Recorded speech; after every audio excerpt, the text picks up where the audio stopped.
Léa Salamé révèle, est l'histoire cachée de celle de Raphaël Glucksmann, la soirée dont tout le monde parle. La Saint-Valentin solitaire de Raphaël Glucksmann, Philippe Cavrivière taille Léa Salamé sur son couple magnifique. L'émission Quelle époque, rendez-vous incontournable du samedi soir sur France 2, est généralement enregistrée le vendredi. Cependant, l'actualité impose parfois des exceptions. Ce fut le cas pour la soirée de la Saint-Valentin, le samedi 14 février dernier, où la journaliste Léa Salamé était mobilisée pour présenter en direct les très festives victoires de la musique. Contrainte par cet événement en direct, l'émission Quelle époque du 14 février avait exceptionnellement été tournée en direct. Je ne peux pas couper, avait d'ailleurs souligné Léa Salamé à maintes reprises durant cette édition. Une situation inhabituelle qui n'a pas manqué d'inspirer l'humoriste maison, Philippe Cavrivière. Fidèle à son style incisif, l'homme de radio, qui officie également sur RTL,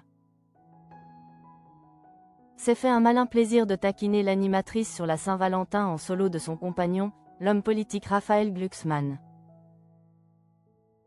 En revisitant une séquence pleine de paillettes de la soirée des victoires de la musique, Philippe Cavrivière a lancé sa première pique, contrastant l'ambiance festive de l'animatrice avec le quotidien présumé de son mari. Ça c'est votre Saint-Valentin, c'est sympa avec des beaux gosses. On fait des câlins. Léa Salamé avait tenté de se défendre en riant et en se justifiant. J'étais très heureuse d'être avec Cyril Ferraud, faisant allusion à son co-présentateur de la soirée. Pourtant, si elle était effectivement entourée de stars de talents comme Pierre Garnier, Thomas Joly ou Gims, son compagnon Raphaël Glucksmann semblait avoir passé une soirée beaucoup plus solitaire. L'humoriste a alors déroulé son scénario, demandant un montage photo à l'écran pour appuyer sa blague. J'aimerais qu'on voit une Saint-Valentin plus calme, celle de Raphaël Glucksmann,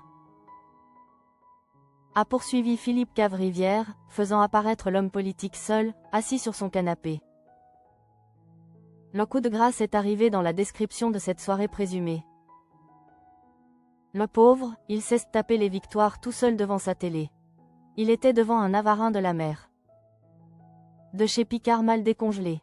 Soirée de merde, a ajouté l'humoriste, malgré les protestations de Léa Salamé. Arrête avec ça. Après cette série de bonnes vannes, Philippe Cavrivière a tenu à désamorcer l'humour par une note plus douce et respectueuse. Je vous taquine, vous êtes un couple magnifique. On a beaucoup parlé de votre coup de foudre sur un plateau télé, a-t-il repris, faisant référence à la rencontre du couple survenue lors d'une émission politique. Cette séquence n'est d'ailleurs pas sans rappeler un échange qui a eu lieu exactement 10 ans plus tôt, illustrant la constance des blagues de Cavrivière sur les sacrifices amoureux liés à la carrière de Léa Salamé. Le 14 février 2015, Raphaël Glucksmann avait fait un passage sur RTL.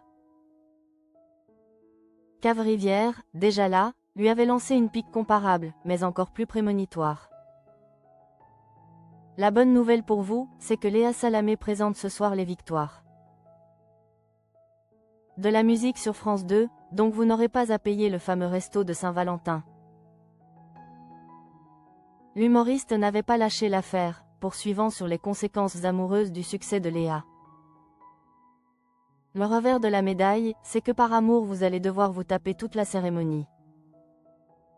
Et faire semblant de ne pas avoir trouvé ça chiant et lui dire « Tu as été formidable chérie » quand elle va rentrer à 2h45. L'humour à toute épreuve de Philippe Cavrivière a ainsi permis de mettre en lumière avec tendresse